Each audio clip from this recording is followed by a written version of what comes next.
नमस्कार, मैं अंत दुखों में आप सबका स्वागत करती हूँ। आज हम नेगेटिव एनर्जी व इसके प्रभावों पर चर्चा करेंगे। नेगेटिव एनर्जी हमारे मानसिक अथवा शारीरिक स्वास्थ्य के साथ साथ जीवन को कैसे प्रभावित करती है। नकारात्मक ऊर्जा के स्रोतों, लक्षण, प्रभाव और उनको दूर करने के सरल उपाय बताने के लिए हमारे साथ इस चर्चा में शामिल है प्रसिद्ध ज्योतिष व वास्तु विशेषज्ञ आचार्य मुनीश शर्मा जी। कार्यक्रम में आपका स्वागत है आचार्य जी। आपसे हम जानना चाहेंगे कि नकारात्मक ऊर्जा क्या होती है। नमस्कार। नमस्कार आचार्य जी। जैसा कि आपने पूछा है कि नेगेटिव एनर्जी जो है इसकी पहचान क्या है। बेटा ऐसा है, जो पहचान की बात करें तो पहचान जो होती है, जब भी हमारे घरों में कोई ना कोई बिना मतलब की मुसीबत आए दिन आई रहती है, जैसे कि कोई बीमार रहता है, अगर एक बंदा बीमार पड़ता है ठीक हो जाता है, दूसरा बीमार हो जाता है, तीसरा बीमार हो जाता है, एक्सीडेंट्स हो जाते हैं, फाइनेंशियल लॉस हो जाते हैं, घर में चोरी हो जाना, बाइक खराब हो जाना, गाड़ी खराब हो जाना, रास्ते में कोई ना कोई डिस्टर्बेंस, रिलेशंस में कोई ना कोई प्रॉब्लम आ जाती है, बच्चे बहुत ज्यादा बिगड़ जाते हैं, नशा या फिर कोई ऐसी आदतों में वो मशरूफ हो जाते हैं। ये सारी चीजें जो भी हम देखते हैं, ये सारी चीजों को हम नेगेटिव एनर्जी के अंदर लेके आ सकते हैं, या ऐसा फील कर सकते हैं कि ये सारी की सारी नेगेटिव एनर्जी के कारण ही होती है। और एक चीज और बता देता हूं कि नेगेटिव एनर्जी की बात करें तो ये सबसे बड़ा स्रोत जो है इसका, वो हमारा सराउंडिंग और वास्तु होता है। जब भी हम लोगों के घर का वास्तु खराब होगा तो हमें ऐसी मुसीबतों को देखने को मिलता ही मिलता है। मसलन हमारे टॉयलेट्स खराब होंगे, किचन गलत जगह पे है, एंट्री गलत है, हमारी जो रूफ के ऊपर रूफ टॉप जो हमारी टंकी है वो गलत जगह पे है, हमारा स्टोर गलत जगह पे है। तो ये सारी चीजें और बाकी बातें तो छोड़ो, अगर हमारे जैसे प्लांट्स हम गलत जगह पे रख देते हैं, जैसे ईस्ट में नहीं रखे हैं तो कहीं और रख दिए, तो वो भी बहुत बड़ी इम्पैक्ट हमारी लाइफ में डालते हैं। तो ये तो वास्तु के कारण भी हमारे अंदर जो है ये नेगेटिव एनर्जी देखने को मिलती ही मिलती है। आमतौर पर जैसे हमें बहुत ज्यादा घरों में परेशानियां होती हैं, कुछ लोग बहुत परेशान होते हैं, जैसे आपने बताया अलग अलग तरीके की परेशानियां होती है, इनको हम बहुत जल्दी से ठीक कर सकते हैं। कुछ ना कुछ तो हमें वास्तु के अंदर करेक्शन करेंगे तो हमें डेफिनेटली अच्छे रिजल्ट्स मिलेंगे ही मिलेंगे। इसके अलावा अगर हम इमीडिएटली कोई इफेक्ट लेना चाहते हैं, जैसे कईयों के घर इतने या कोई लोग इतने सक्षम नहीं होते कि वो इमीडिएटली घर में वास्तु दोष को ठीक कर पाए, या उनका घर ऐसा ही होता है कि उसको ठीक नहीं किया जा सकता है, या बंदे कई लोग सक्षम नहीं होते हैं कि वो कहीं और शिफ्ट हो सके या कुछ भी होता है, तो उस कंडीशन में वो कुछ मैं अपने रेमेडीज आपको मैं जरूर बताऊंगा जाते जाते, जिस उपाय के करने से उनको रिलीफ मिलेगा। लेकिन वो रिलीफ जो होता है वो टेम्परेरी रिलीफ होता है, वो बहुत ज्यादा देर तक नहीं चलता है, या फिर वही उपाय वो बार बार करते जाएंगे तब भी उनको काफी देर तक रिलीफ मिलता ही जाएगा। और अगर वो वास्तु दोष को ठीक कर लेते हैं अपने घर में तो उनको डेफिनेटली वो चीजों को, प्रॉब्लम को वो अपने डेफिनेटली ठीक कर सकते हैं। एक्चुअली कुछ लोगों को जैसे इस बारे में पता नहीं होता कि ये वास्तु के दोष हैं जिनके कारण उनको समस्याएं हो रही हैं, या आमतौर पे लोग उसको जादू टोने का नाम दे देते हैं। बेटा बात तो सही है आपकी। जादू टोना जो होता है ना, देखिए मैं तो सिंपल बात बोलता हूँ कि जादू टोना जो होता है ना, ये सिर्फ उन लोगों को हो सकता है जिन लोगों के स्टार्स वीक होते हैं, ठीक है। और मैं ये मानता हूं कि जिसका भी स्टार वीक है वो चाहे कहीं से भी गुजरेगा, वो चाहे कहीं ऊपरी जगह से निकलेगा तो वहां से जाते जाते भी उसको कई एंटिटीज पकड़ लेती हैं। तो ये स्टार वीक होने के कारण होते हैं, और स्टार हमारे कई बार एस्ट्रोलॉजिकली भी होते हैं, कई बार वास्तु के कारण भी होते हैं। तो अगर स्टार्स हमारे एस्ट्रोलॉजिकली वीक हैं तो उनको हम अच्छे से कुंडली चेक करके दशा के मुताबिक उनके उपाय कर लेंगे तो हमें ऐसी कंडीशन में कभी भी आना नहीं पड़ेगा। दूसरे नंबर पे हम अगर वास्तु के अकॉर्डिंग अपने घर में भी कुछ करेक्शंस कर लेते हैं तो उसके भी हमें बहुत ज्यादा बेनिफिट मिल जाएंगे। अच्छा आचार्य जी, आप हमें बताइए कि हम कैसे पहचाने कि हमारे घर में ऐसी कौन सी निशानियां हैं जिससे हमें पता चलता है कि वास्तु दोष है और उसी के कारण हमारे घर में नेगेटिविटी है।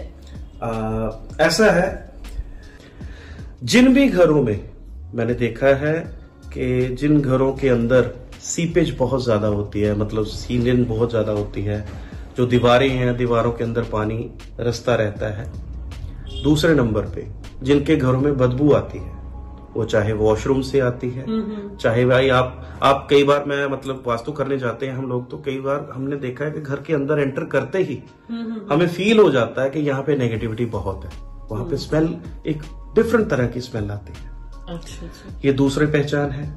तीसरे नंबर पे अगर आपकी रूफ टॉप टंकी वो लीक कर रही है, छत आपकी अगर गीली ही रहती है, तब भी आपके घर में 100% है कि वास्तु दोष भी है, साथ में नेगेटिव एनर्जी आने के चांसेस बहुत ज्यादा बढ़ जाते हैं। इसके अलावा जिन भी घरों में जो टैप्स हैं वो लीक करती रहती हैं, टिप टिप की आवाज आती रहती है, टॉयलेट्स जो है वो सही तरीके से काम नहीं करती हैं, या तो उनमें लीकेज रहती है या उनमें कोई ना कोई त्रुटि या फिर कोई ना कोई प्रॉब्लम रहती है, टॉयलेट का दरवाजा ठीक नहीं है, आपका मेन गेट ठीक नहीं है, मेन गेट आवाज कर रहा है, तो ये कुछ इंडिकेशंस हैं या कुछ निशानियां हैं जिससे हम ये देख सकते हैं कि आपके घर में नेगेटिविटी हो सकती है।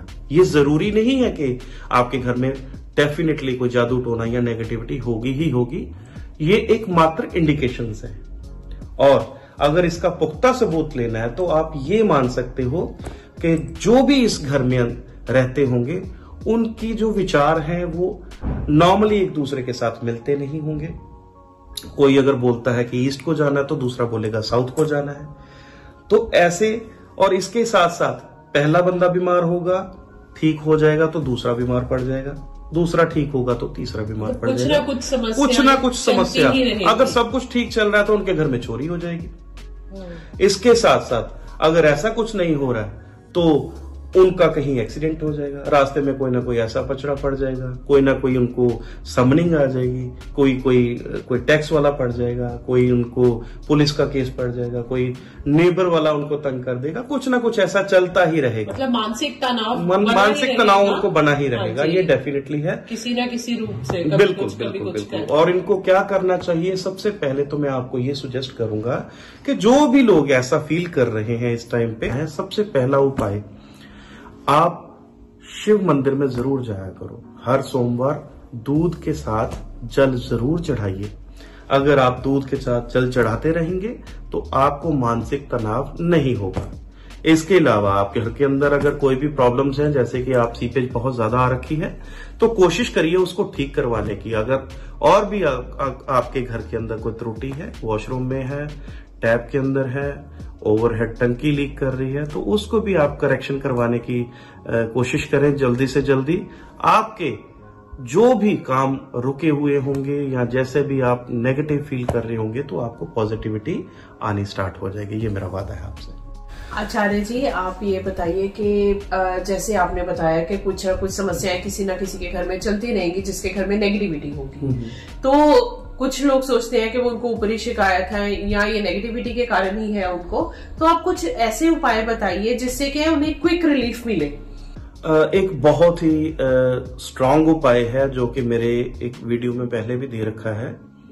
वो उपाय मैं ज्यादातर उन लोगों को देता हूं जिनको ऐसा लगता है कि उनको किसी ने कुछ कर रखा है, कोई ऊपरी हवा उनके ऊपर है। तो वो लोग क्या करें, वो जातक क्या करें, वो मंगलवार की शाम को एक अंडा ले लें, उस अंडे को अपने साथ सिरहाने रख के सुबह उठ के सिर्फ से 7 बार वार के कहीं वीरानी जगह पे चले जाना है। वीरानी जगह पे जाके वहां पे कोई स्टिक लेनी है, स्टिक के साथ या एक लकड़ी बोल सकते हो, जिसके साथ वो वहां पे जाके एक क्रॉस बना ले। जो क्रॉस बनेगा, क्रॉस का जो सेंटर पॉइंट होगा, वहां पे वो अंडे को तोड़ दे और ऐसा फील करें कि जो भी बला मेरे साथ चल रही थी या जो भी ऊपरी हवा मेरे साथ थी, वो आज के आज यहां पे छोड़ के जाना है मैंने इसको, और साथ में वापस चले जाना बिना पीछे देखे। घर आने से पहले हाथ मुंह धोने हैं और उसके बाद घर के अंदर एंटर करके आपने नहा धो लेना है और साथ में कुछ ना कुछ मीठा जरूर खा लेना है। और भगवान के चरणों में ये विनती करनी है कि आज के बाद ऐसी बला जो मेरे साथ थी वो अब के बाद मेरे साथ नहीं रहेगी। आप फील करना, आपको कुछ नहीं होगा, आप अच्छा फील करना स्टार्ट कर देंगे। अगर आपके साथ कोई ऊपरी हवा थी तो वो ऊपरी हवा भी डेफिनेटली चली जाएगी। तो ये एक बहुत सरल सा उपाय है। ये उन जातकों के लिए है जो जातक इमीडिएटली रिलीफ पाना चाहते हैं और साथ में वास्तु के हिसाब से वो अभी कोई भी करेक्शन नहीं भी करते, तब भी उनको ये रिलीफ डेफिनेटली देगा। ये रिलीफ जो है वो टेम्पररी रिलीफ रहेगा और उसके बाद फिर उनको वास्तु दोष से निजात तो पानी ऐसा है। ये रिलीफ वैसे तब तक रहता है जब तक हम सेम टू सेम वैसी पोजीशन में नहीं वैसी जगह पे नहीं जाते जहां से ये हुआ है, जहां से दिक्कत। मसलन कई बार हम आप देखना कि कई बार हम कोई वीरानी जगह पे चले जाते हैं जहां पे हमें ऑड फील होता है, वहां पे कोई ना कोई ओपरी हवा हमें पकड़ लेती है। हाँ, ये सिर्फ उन लोगों को हो सकता है जो लोगों के स्टार्स वीक होते हैं, जिनका चंद्रमा वीक है, राहु खराब है, केतु खराब है, तो वो बहुत जल्दी इस प्रॉब्लम में फंस जाते हैं। तो उन जातकों को मैं डेफिनेटली बोलूंगा कि जिनका भी चंद्रमा, राहु और केतु खराब है तो वो अपने चंद्र, राहु और केतु के उपाय करते रहा करें। ये और साल दर साल अपनी कुंडली को दिखा के जो भी बनते उपाय हैं वर्षफल के हिसाब से वो जरूर करें, दशा के हिसाब से उपाय करें, तो उनको ये वाली प्रॉब्लम देखने को मिलेगी ही नहीं। ठीक है। तो ये इसका एक बहुत ज्यादा इजी उपाय है कि वो हर साल अगर कुछ ना कुछ अपनी बनती रेमेडीज को करते जाएंगे तो उनको ये वाली प्रॉब्लम देखने को नहीं मिलेगी। नहीं तो उनको ऐसी प्रॉब्लम्स को फेस करना पड़ेगा ही।